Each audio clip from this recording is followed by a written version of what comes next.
Hey guys, what's up? This is Phoebe from Alternative Twist Radio. Today we have a very special guest calling in from Victoria, British Columbia. This is Rob Fillo. Hi, Rob. Hello, Phoebe. Thank you so much for having me on your show. I'm very excited. Yes, I'm so happy that you're able to call in, and you sent in your song, This Old Train, and actually I think we got it like 2 weeks ago, but we've been pretty bogged down with the submissions. So I heard your song, This Old Train. I love the song. It's kind of got some folksy, some jazzy, blues, and rocks vibes all together mixed in. And I love the combination of your catchy instrumentals with your powerful and robust voice. You know, Rob, your voice is so unique. And especially when you hit some of the high and the low notes, you have kind of like a vibrato, if I'm saying it right. And I love that special little, the tone that you hit. So I really wanted to get you on and we can talk about your music. I'm glad you like that tone because it's the hardest thing I sing. Sometimes I regret putting that out as my first single because now I have to sing that. And every once in a while it'll make this terrible squeaky sound. It's so embarrassing, but it's really fun. It's that note is literally a leap of faith because you have to go from regular voice and you have to leap into falsetto for that one note, and then you have to decide while you're up there if you're comfortable, will you sit there and really show off that you hit the note, or are you going to just hit it and get out of there quick? But yeah, that's really cool. I love to hear all that feedback too. It's so interesting because, you know, I'm always considering myself like the ghost in the machine here. It's hard for me to have that much self-awareness. So it's very interesting. A lot of people have been saying I have a unique voice. And commenting on this, they call it natural vibrato. And I'm like, okay, if you say so, that's good. See, you perform it like it's natural. So now that you're giving us the backstory behind it, you know, it's a little bit of a struggle, it sounds like, but I think the more you practice it, the more you do it, and you throw it in there every once in a while, I think it catches people because I don't know who, and I had to listen to your song like 5 or 10 times just to really try to get a feel of who your voice reminds me of. And it was so hard for me. And I was like, you know what, Phoebe, just let it go. It'll come to you in the middle of the night. You're sleeping, and then bam, like some musician comes to me. Oh yeah, that's who Rob sounds like. So who was it? I don't know. It hasn't come to me yet. I like that. I like the uniqueness of. I like that. That's pretty special. Yes, it absolutely was. So I'm happy that you're able to call in and talk to me about your music. I'm so happy to. Yeah, music is such a big part of my life. I mean, it's something I've always used as sort of a coping device because the world can be so stressful and overwhelming, especially when you flick open your news feed or something like that on those terrible times when you decide to look at what's going on in the world. But music's always been such a musical therapy device, a way for me to really process things and sort of make some kind of sense, if not direct sense, then some sort of ethereal sense of it all through music and art. So I really like to share my music, and I like to encourage other people to be songwriters and get their music and, you know, share their feelings too. Absolutely. And I'm glad that you're talking about songwriting, and you want to tell me about this new YouTube web series that you're working on about authenticity and songwriting and performing, and it's called the Songwriter Series. Is it out just yet? Because I just subscribed on your YouTube. Cool. Well, thank you very much for subscribing. So Songwriter Series is, or Songwriter Sessions is, the Songwriter Sessions series, I guess would be its full name. It's something I've been trying to cook up for years, and it's just about talking authentically and really discussing either songwriting or with songwriting, and then sort of the background of the songs and how I come to songwriting, and again, sort of encouraging people to write their own songs and make their own arts, because humans need to have a creative outlet, or they don't, it's not healthy if you don't have some kind of way to be creative, because humans are innately creative. So I started the series last week. I put out the first episode for my song Cold Turkey, which is a sort of cathartic, gritty blues song about getting off addictive things. whether that's, food or drugs or television or internet or video games. There's a lot of things in this world that we sort of get roped into that aren't necessarily serving us to our best purpose. And it's about sort of my experience, just quitting cold turkey was one of the ways that I was able to quit things that I was stuck to. And I don't necessarily recommend it because it can be really hard to just get rid of something that you're addicted to. But sometimes it's the only way you can do it, is just to make a hard decision and pick a direction. So that's sort of me opening up a bit about that on my YouTube channel with the very first episode. And then just yesterday, Honey, I'm Coming Home is a song I wrote during the pandemic times when the woman I loved was on the other side of Canada. She had decided to take a different path in her life. And it was me sort of longing for that personal touch and that closeness during a time of really extreme isolation. I was completely isolated for 7 months during the pandemic in an urban environment where people were super, super scared. So it was very, eye-opening and a time to really look inside myself and see what I wanted to do in life, which is one of the reasons I moved out of that city and moved to a place that was more supportive of music. And I started pursuing this music career more seriously, which led us to getting This Old Train recorded by a award-winning producer, John MacArthur Ellis.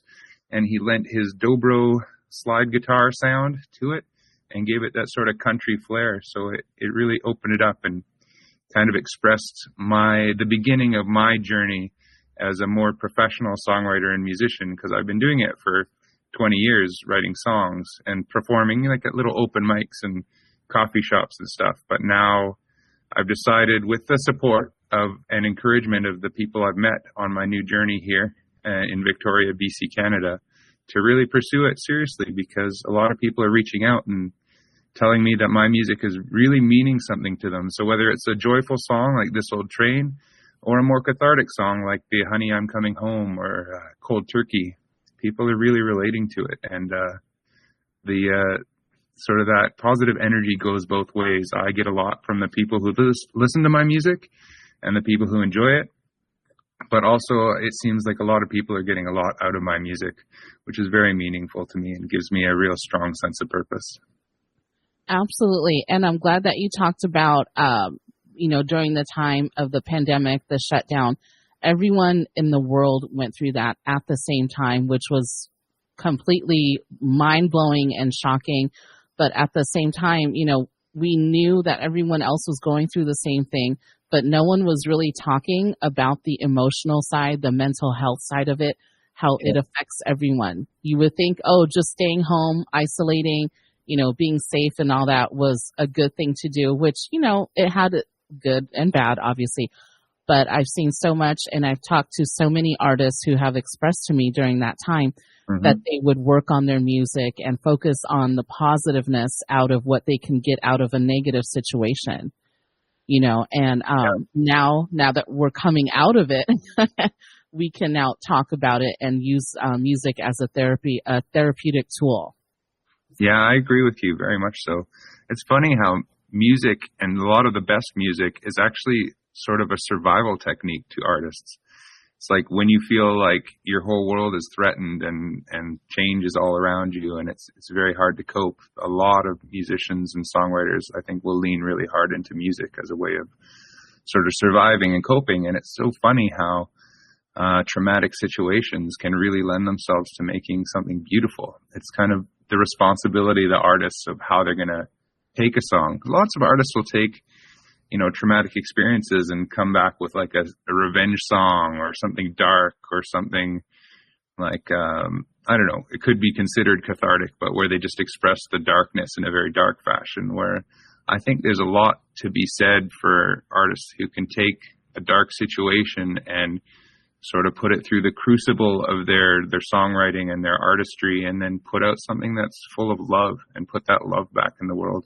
Like when the world hits you with darkness, transmute that darkness and turn it into love. And I think that's where music can play a really cool role as sort of an alchemical device where we can really transmute energies and emotions. And I think I'm starting to learn and gain a tiny spark of wisdom towards that direction. And I'm really hoping I can nurture that spark into a flame that really grows and spreads throughout my music community. I really want to bring love and authenticity and a sense of real humanity back to music and arts and just people in general. And I don't see that a lot in mainstream music. There's always that development of the ideal persona or the rock star or the pop star or the fashionista or whatever.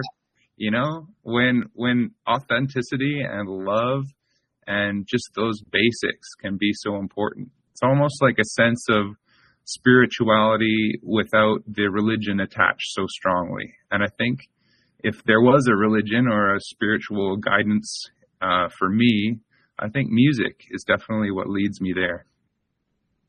Absolutely. And I'm glad that you're talking about that too, the different genres, different music styles, because, as a radio station, we come across all genres of music, and my own personal taste in music is very wide. You know, I love rock, heavy metal. I like a little bit of pop, depends on the style. And I especially love blues and jazz and soul kind of music. And back in my 20s, I loved hearing the heavy, angry songs, that just makes you like, you just want to scream. You're raging, driving on the road, and you just feel that it's therapeutic to get the anger out. But then now, as I've calmed down, my 40s, I've matured and aged, so now it's like I've gone through an arch, okay, now I'm a little bit more chill. So I like listening to more positive music. And I think a lot of people could be like that. They want to hear more positiveness nowadays. Enough with the anger. It's too much. Yeah, it's almost like you can tell a society is doing really, really well, and they're almost spoiled, happy, good when the music is super like thrashy, heavy metal, excess music. It's because the people or when people seem to enjoy or like thrillers or horror movies, it usually, in my experience, it means their life is just really good and they haven't experienced a lot of trauma, which wow. may be wrong, but depending on the situation. But I think that when somebody has experienced real life trauma and to varying degrees, you no longer seek that as a way to thrill yourself or explore those features. And I think the whole world got such a huge dose of trauma and continues to do so today with wars overseas and a whole bunch of sort of ideological groups clashing and stuff like that. Like, people just need a little bit of wholesomeness, I think that would be a nice way to go. I'm getting a bit Mr. Rogers-y as I get older. I'm like, no, he had something. He had something really, really special. And I want to, I'm not that person, but I would like to grab a little bit of that wholesomeness and bring it back to the world. You bring a very interesting point. I never thought of it before. We're still talking about music, but more in general in terms of culture and society. When you talk about that, I know a couple different people in my life that love horror, love, the angry, gory stuff. And I personally cannot watch that. Like, to me, I can't stomach that. I'm more of like a PG, barely PG-13 kind of movie gal. And it's just too much for me. But it's an interesting topic that you bring that up, because I could see how that would be applicable towards certain people if they haven't really lived through hard times, but they want to see that drama. They want to see and feel that angry energy somewhere else, because they haven't gotten so much of that in their life. That's really interesting. Yeah, and just a curiosity, because humans are always curious. I know in my life I've seen more than my fair share of darkness. I'm pretty confident in saying that, and that's something that doesn't really come across in my music on the surface. But I think if you look into an artist who really tries to make a meaningful difference and really perpetuate that sort of love and understanding and authenticity, if you look at probably any artist like that, like even if you look at someone like John Denver, do you know John Denver? Remember him? Yes. Happy, beautiful folk music. He had such a dark, troubling life, and he just really wanted to transmute that into a brighter future for people. And I've been through a lot of dark, but I like to think I'm coming out on the other side in a happy, more happy, beautiful fashion. And I know that I have such a wonderful life, but I wouldn't have got it if I didn't go through sort of the crucible of life experience and really learn from it. And the more I've learned, the more I feel it necessary to sort of turn away from those things. Like you're saying, I don't want to watch the gory movie or the, overhyped movie in this direction or that direction. I want to see the real experience. And actually, a lot of the times I just turn away from media altogether. Like the other day I was trying to find a way to turn PG mode on my YouTube, because I noticed if I was scrolling through, even especially on shorts, I'd get, hey, cool guitar lick. Hey, beautiful vista from France. Hey, this. And then it would always throw something really dark and twisted and triggering in every once in a while. I don't know if they do that on purpose to try to, get people's attention or whatever. But I was like, you know what? I don't need this. I don't need the surprise darkness to sneak up on me. I want the Mr. Rogers episode. Where it's like, we're all going to go out and look at flowers today, and flowers are nice, aren't they? They are. Rob, I'm glad that you're talking about this social media. To me, we're still kind of talking about music as a whole, but social media to me, it's part of my job. It's almost 100% of my job, behind the scenes, besides music and listening to music and things like that. But when you talk about media itself and social media, it plays such a powerful part in our lives. I stopped reading and watching the news since I was like in my 20s because it affected me so much. Yeah. And it's hard to get away from it, but you just have to put yourself in that bubble. So you and I were almost the same. We're cut from the same. There's similarities for sure. Yeah, the news is really hard. It's just not pleasant because they just sensationalize such dark things. And I know that almost sounds like a mundane commentary on the news, but it's true. I mean, if you turn off the news and you go for a walk in your city streets, you'll see way more beauty than you will darkness. It's just a matter of our lens, right? There's this other song that I hope to record soon called Regular Girl, which was inspired by an elementary school music teacher who works so hard. Teachers are working so hard these days. It's incredible. And they really are frontline workers. Like, they are the people in charge of development of so many children, especially in a day where a lot of parents are sort of shirking the responsibility of development and lending that over to social media and YouTube, and hopefully some school teachers who are really good and can try to help children cope with this crazy world. But a song I've written, it's called Regular Girl. Actually, one of my biggest YouTube video. It's going to hit 10,000 views, which for some might not seem like a lot, but for me, that's incredibly huge. Yeah, that's awesome. And it's called Regular Girl. And at the very end, it goes, sometimes I dream that the world never ends and we all change our ways, or we all mend our ways just by changing the lens. And it talks about just how the perspective is so important to our mental health. And when we look at the news and then we look out the window and we put that lens on the world, all of a sudden everyone's out to get you and everything's dark. But if you actually look out and you spend some time in nature, and you can really see how, like, the world's not over yet. There's a lot of real amazing beauty out there to enjoy and appreciate. Yes. I like your perspective about changing the lens that we look through, because it does help. And I myself have gone through that so much, to change your perspective, just to flip a switch and just take yourself out of that negative situation. Like you said, go for a walk, get some fresh air, drink some water, and just take a deep breath and like, okay, things are not that bad. Just get out of that negative place first to change your perspective. Absolutely. Yeah, now, that negativity bias that we all deal with. You'll hear psychologists on social media talk about it, I'm sure. Negativity bias, where we have a survival development in our brain that helps us see the darkness in front of the light as a survival technique. Like, it helps us see that danger sign, or, almost fantasize of the danger sign as a way of preparing ourselves to avert ourselves from danger. But it doesn't work for us anymore. Wow. I going through life, I've met so many different people who have that trait, and they just see every negative aspect. So I never occurred to me that that's more of a survival tool. It is, yeah. I think like or evolutionary psychologists would tell you that, anyways. Right. Is that we're supposed to see the scary thing in advance so that we survive, and that's how humans made it this far. But we actually live, contrary to the news, in the most safe and calm and kind society we've ever lived in.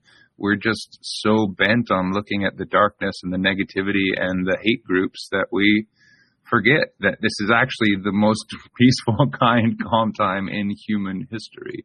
And if we can't enjoy that, then, oh my goodness, that's a problem.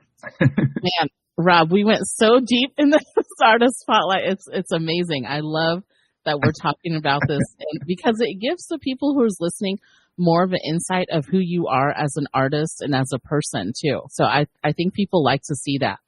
And that's where I end up going a lot in my songwriter sessions, which I thought was so important to me. Like, because people, they hear the songs, and some people get it and they go, "Whoa, this guy's deep." there's something behind this happy song. But a lot of people just don't get that. So when my songwriter sessions on YouTube, which again is just a fledgling 2 episodes so far, but we have more coming out every week, I just talk about life and sort of wax philosophical on what I'm thinking behind these songs. And I always try to leave, I promise everyone, I've done this it was my first folk songwriter showcase, and it's called the Victoria Folk Music Society, and they are well known for being a very hardcore kind of audience and very old school folkies. It's the longest running folk music showcase in Canada. So I think they started in the early 70s, and they've been running weekly ever since. And I was lucky enough to get a showcase spot. And then when I did the concert, I really got into the background of my songs, because it's an old-fashioned folk session where there's no, like, you don't plug into a PA system or anything like that. They're in this special hall that has sort of an acoustic design to it, and you have to just sing and play completely acoustic. Wow. And you really have to be an orator. And we really talked about that kind of stuff. And I really connected with a lot of people. And in the end, I got one of the very rare standing ovations. So everybody gave me this big standing ovation, and there were tears, and it was just such an emotional and amazing experience. But going into it, I promised them, I said, we're going to start here on this sort of happy high note. This is me introducing myself. And I played some happier songs. And I said, now we're going to go down the rabbit hole. And if you come with me down this journey, I promise you I'm not going to leave you in the doldrums. I'm going to bring you up at the end, but you have to trust me. And we sort of made this agreement, and then went down into songs about, in a lot of places in this world, there's a Pandora Avenue. In Victoria, BC, there's a street called Pandora Avenue where everyone lives in tents, and heroin and fentanyl and God knows what kind of drugs are very readily available. And it's like walking into, like, I don't know, a dystopia. Right. It's super sad and super dark. And Pandora Avenue doesn't exist just in Victoria, BC. This street exists everywhere. Right. And more so. And I thought it was so interesting that this particular street is named Pandora, like Pandora's box, right? Mm-hmm.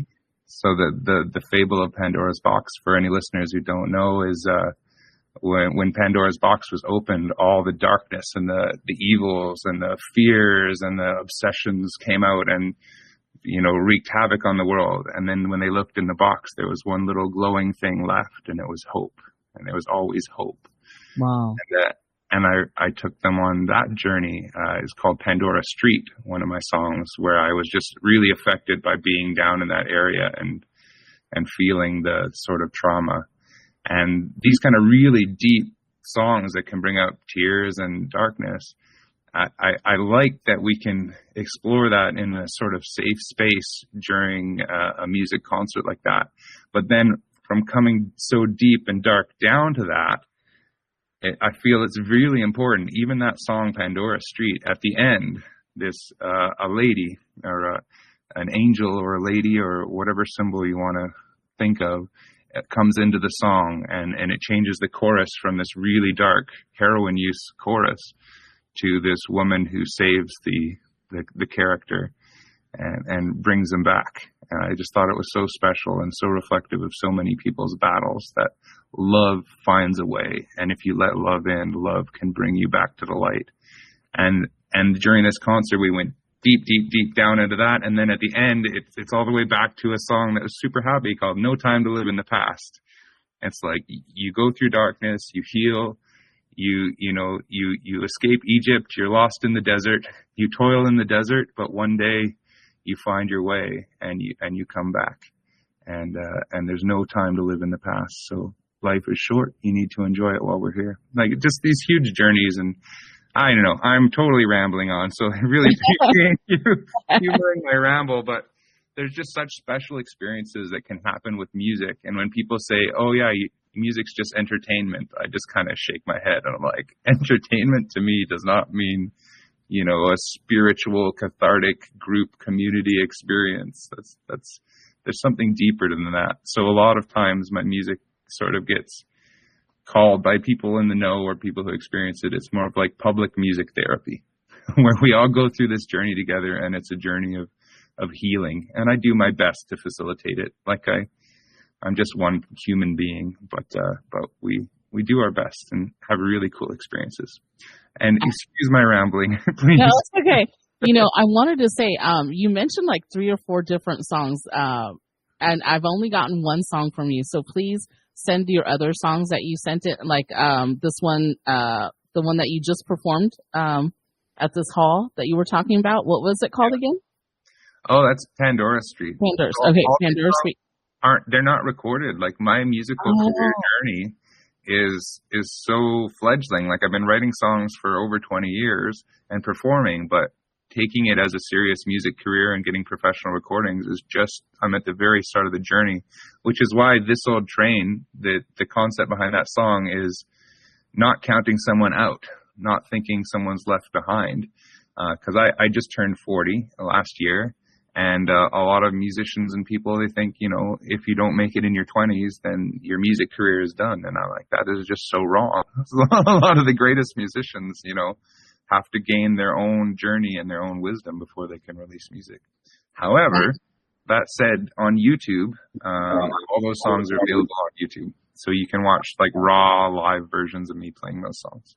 Awesome. I'm going to have to watch those videos, because I could feel your emotion, Rob, when you were telling me the story, when you were in that concert hall and that folk music event.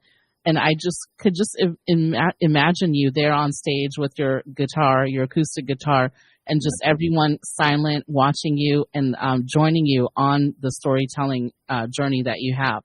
I mean, you're such a great storyteller. Even music involving and not having music involved, I think you have a good voice just to talk about your stories, and you're very captivating when you're just talking. So when you're speaking and playing music, it plays a great role. So I definitely can envision you, and I haven't even watched the video, and I could already envision what that's like. It's like a movie. There's a couple tracks from that actual concert. So What You Hold in Your Heart and No Time to Live in the Past are both from that original concert, and the full takes of those songs are on YouTube.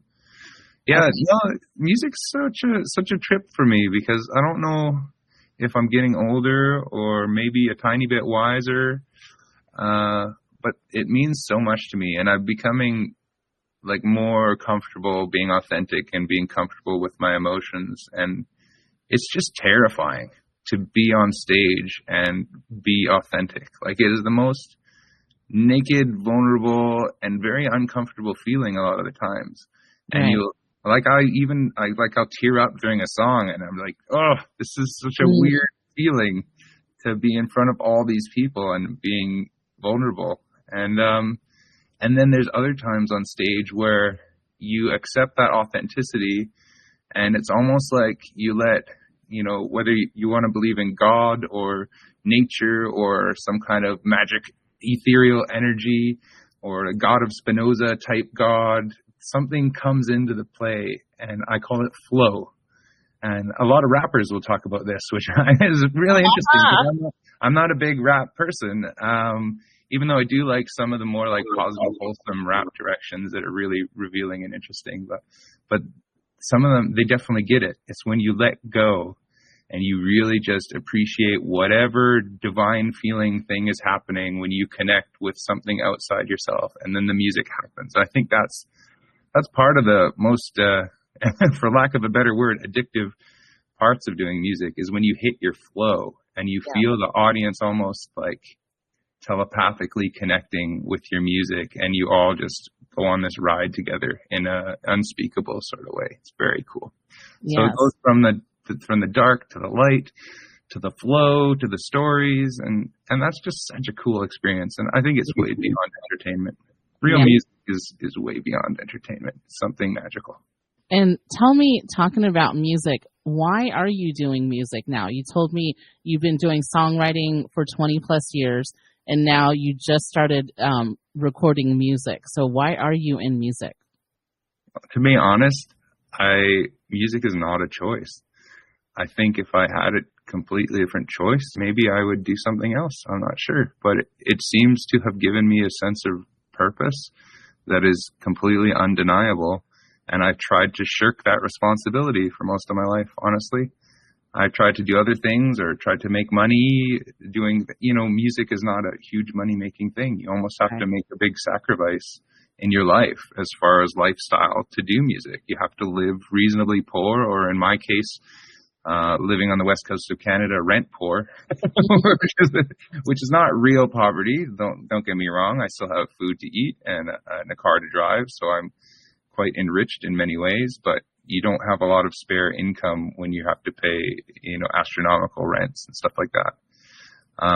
That said, I do love where I'm living. It's one of the most beautiful places in the world, and I have found an incredibly supportive audience and group of friends here. So I'm not planning on leaving anytime soon either. But music, as I've grown older, it's just become less of a choice, and it's been a matter of trying to be, that old saying, like, be true to yourself. If I'm being really true to myself, like, this is my purpose on earth.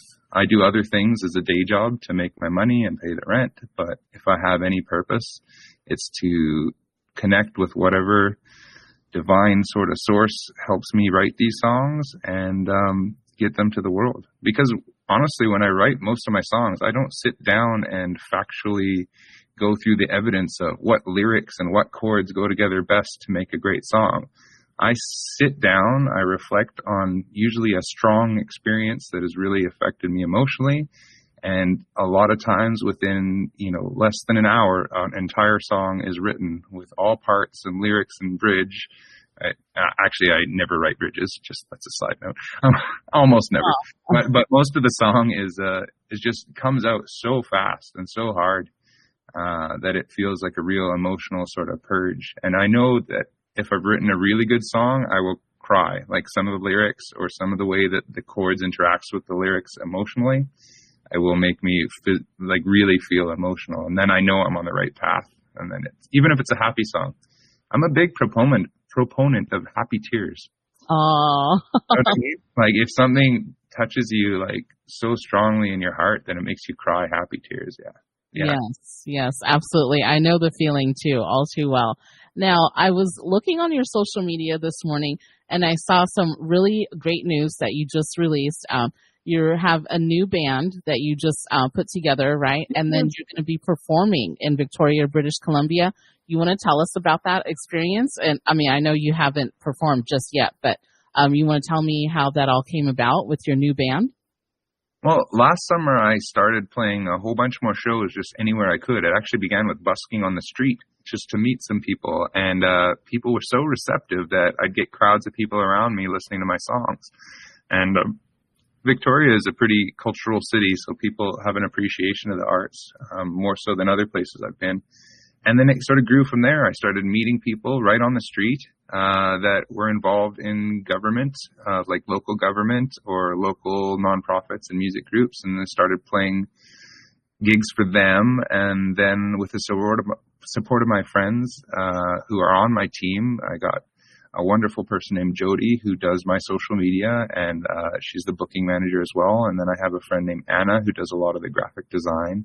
And then I was lucky enough to meet Adam Rabb, who is the drummer in that photo on social media there, and he's been really supportive. And then Carl William, he's an amazing bass player and they both just decided they loved my music and they said, we want to be a part of this. You need a band. We want to be a part of your band.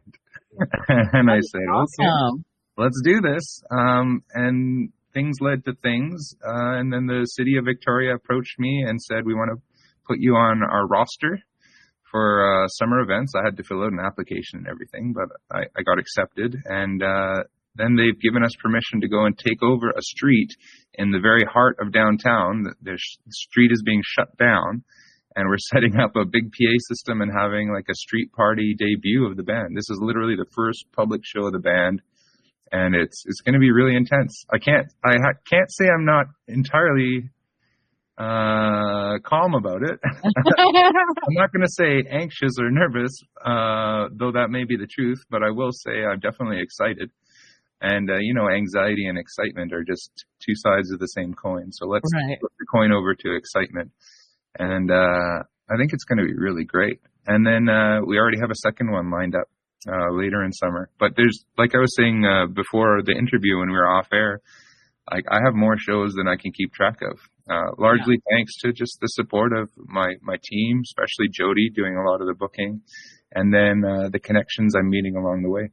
Just lots and lots of gigs. It's overwhelming. It's really wonderful. I love that all of your experiences right now, it seems like it's so organic and it happens. And that's an experience that I've gone through a lot too. So much in our life, we plan ahead, we make goals, and this is how we think it should go. But then so much life or God, whoever, Mother Nature, whoever it is, the universe says, no, not right now. You think that's what's going to happen, but no. And then later on, things just fall into place. No, I totally relate to that. And I don't know whether, this is a funny thought. I don't know whether that's the spark of wisdom or the very heart of wisdom. The fact that if you let go and you sort of, like, I like to have a trajectory. So you kind of have called a destination in the future, and you put sort of a general direction, but then you really just appreciate the flow that we talked about earlier. Yeah. And just this thing that, say there's an event and it goes horribly wrong, or it just gets canceled, and if you can go, man, that breaks my heart. Maybe I am an imposter and maybe my music is terrible and I should just give up, and then you could go that direction for sure. Your show gets canceled. Oh, it was terrible. But what if you say, hey, something's looking out for me. This door is shut and a new door is opening. And I just have to be there and be patient. And a lot of the time sit with the anxiety of it all and just sit with it and don't react and just wait for that next opportunity. There's this wonderful Shakespeare quote, which I totally screw up. There is a tide in the lives of man that when taken at its peak flow leads to fortune. That's a complete bastardization of it. But you understand what I mean? Yes, I do. If you wait for that right tide, and when you see that tide, and to take that tide, you have to have your boat built. You have to have you're not gonna swim this tide. You have to be prepared. Right. But if you're prepared and you wait for that tide, when you see the opportunity, that's when you really take it. And I think that is some of the best advice, especially for young people. Yes. If you're prepared and you're diligent and you keep your mind clean and clear and you're just ready for those opportunities, they will come. Just be patient. Definitely people have to put the work in too. I think that's a misconception a lot of people who haven't gone through life experiences have, is that, okay, it's just going to come out, someone's going to hand it to me. No, you have to work at it, do the work, and eventually things will happen, but it's not in our own time. That's what I have to fight myself on. Why isn't it this, a month away, da-da-da-da? No, Phoebe, calm down, let it go. And then, focus on something else. Oh, Rob, this is so much more therapeutic. No, I think you're totally on the ball. And I have to say I was completely guilty of that in my early 20s. I thought life was supposed to just come to me. I know. I thought, where are the shortcuts? I want to take all the shortcuts and the easy ways, and I'm going to be so much smarter and better off than everyone else. And no, that didn't work. I'm the same way. And the spirit of it all definitely taught me a lot of lessons along the way and said, no, you got things to learn. Often I think that's what, you know, how we don't really get a manual for life or the meaning of life written on a beautiful Hallmark card. But I often think that we're sent here for whatever reason from whatever other existence to really learn. I kind of consider Earth to be like spiritual college. If we are, spiritual beings in a meat bag experience, for lack of a better word, then I think that might be the meaning of life. It might be that we're sent here to really experience and learn, and then whenever energy we go back to, we take that with us. Which, actually, to relate back to music, which I'm segueing pretty well. Yes, you are. What you hold in your heart, which is also one of those videos from that Victoria Folk Society showcase. I had a really good think. I looked around in my life and looked at everything, and I thought, what do I really take with me when I leave? Are these beautiful, this computer we're speaking on, or my guitars, are they coming with me? No, they're not coming with me when we leave this life. So I thought, a little bit too hard about it, and in the end, the song, What You Hold in Your Heart, is what came out of it, because when we leave this world, all we have is what we hold in our heart. Right.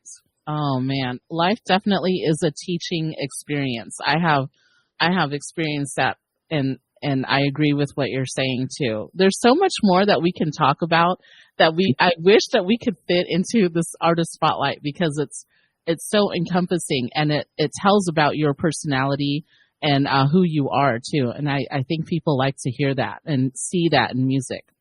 Well, Phoebe, I think you are just wonderful, and I love what you're doing. And I love that you're supporting independent music and songwriters like myself. And I hope that you understand that you make a really big difference in the world, not just for me, but for so many people exponentially, because you do have a listenership, and you are the arbiter of the songs that go out to these listeners. It's a very special job you have, and I don't think independent radio people are really respected and appreciated as much as they could be, because it's the last bastion of free music. It really is. Yeah, and I appreciate you saying that. And when our station owner, Mike, and we started the radio station, and we're actually pretty new. We're just under 2 years old. We're coming on our 2-year anniversary soon. And right from the get-go, we decided we want to focus on indie music, and not just indie within like Southern California, but indie throughout the world, because there's so many talented, beautiful artists out there. And we wanted to help them get their music out, because mainstream music is overplayed. And I keep saying that in all my interviews, every interaction I have, it is overplayed, because it's more of a culture, but now we need to bring it back to our backyard music. Who we have next door neighbor. You don't know. Our next door neighbor could be a talented musician, Yeah. And you keep it real, and that's the authenticity that I really appreciate. Yes, absolutely. And talking about now your music, tell me, where can people find you on your social media? I would start with the home base, my website. So that's robfillo.com. Once again, robfillo.com. And right at the top of the page, you'll get all my social media links on easy little buttons to press, and also tons of information on all the stuff I have for you to listen to watch. There's even a brand new merch store if you want to have a Rob Fillo t-shirt or something like that. And I also sell sheet music, which is coming out more and more. Not necessarily for my folk songs. I do choral music. So music for a beautiful song that's out right now, sort of for graduation season, is a youth graduation song called Precious Moments, that sort of speaks towards the importance of the experiences you have at a school age, and there's a little nod to the teachers in that song, which I think is really beautiful. Very nice. Purchase the sheet music for your school, and then it's a lovely performance song for the end of the year for graduation. I'm glad that you talked about that. So it seems like you're already working your connections. This is part of probably like in the business side of music, which I know a lot of artists need to hear also, and be more aware of the business side. It's not just writing the music, performing, but doing the marketing, social media, making that connections. So you've already have your connections with the city of Victoria, right? Yeah. Developing a lot of different connections with, especially nonprofits, I find, because they lean towards that sort of independent authenticity a lot of the times. And yes. Yeah. And, you know, I didn't mention it to you, but we are a nonprofit radio station. So I'm glad that you're talking about the nonprofit side, because that's very underappreciated, and people aren't really aware of the different industries that nonprofit organizations are in. Yeah. In a not so distant life, I was the executive director of Richmond Arts Coalition, an arts advocacy group. So you'd see me at Richmond City Hall talking about the need for youth art programs and senior art therapy and stuff like that. Oh, that is amazing. So that's really cool. So you already know a lot about Canada's policies on nonprofits. So that's really cool. So I was going to say work your connections with that, but you already know that. Yeah, I do work my connections, I guess. I'm more just, I try to see how we can mutually benefit for things. Yes. Like, even with your station, I thought it would be great to do some station IDs for you guys and just like sort of share it, because it's mutually sort of promotional. I love that stuff. Yes, absolutely. Rob, I'm so happy that you were able to come on and talk to me. You know, when I got your song, This Old Train, I felt an immediate connection to your voice. Like, I was like, okay, there's something unique here. Email him, get him on, do an artist spotlight. And I felt that there was a potential of a good connection. So I'm glad. And it's not just a business connection, but I feel like we could just be friends. But you're in Canada and I'm in California. No, well, if you come up and visit, we'll go and we'll blow up some inner tubes and go and sit in one of the beautiful nature lakes out here, and we can wax philosophical all afternoon. We can spend days doing that. I just really want to say that it is a real honor and a pleasure. You're one of the first radio stations that actually replied, and as you probably know, with a radio campaign, be it commercial or independent, I mean, getting replies are few and far between. I don't know what my percentage is, but I know I've sent out probably over 200 emails now, and I try to personalize each one a little bit, so you can imagine how long that takes. Yeah. And when I saw you reply to me, it just meant so much, and it really fueled my fire and said, hey, if Phoebe likes my music, you know, some other people are going to like it too. Keep sending it. So I just do, and now I've had a lot more replies, more than I expected to get back. So I'm getting a lot of replies, and I'm going to be on the air in a lot of places. And it's just such an honor that you reached out to me and really helped encourage me. So thank you. Yeah, you're so welcome. And I'm glad that we were able to talk, because like you said, it's mutual beneficial. It benefited me. I feel so refreshed, and my spirit is just like revived. And I love having that connection online, through the phone, you know, in person. We all need that nowadays. So I'm glad that people can hear us talking, because more of these connections need to be built, these relationships, professional relationships. I 100% agree that it's really important for people to reach out. And when people talk about networking, they usually talk about it in such a drab and shallow way, like networking, because you're going to sell more product or something. And it's not that. Life is a strange experience, and there's so many of us out here.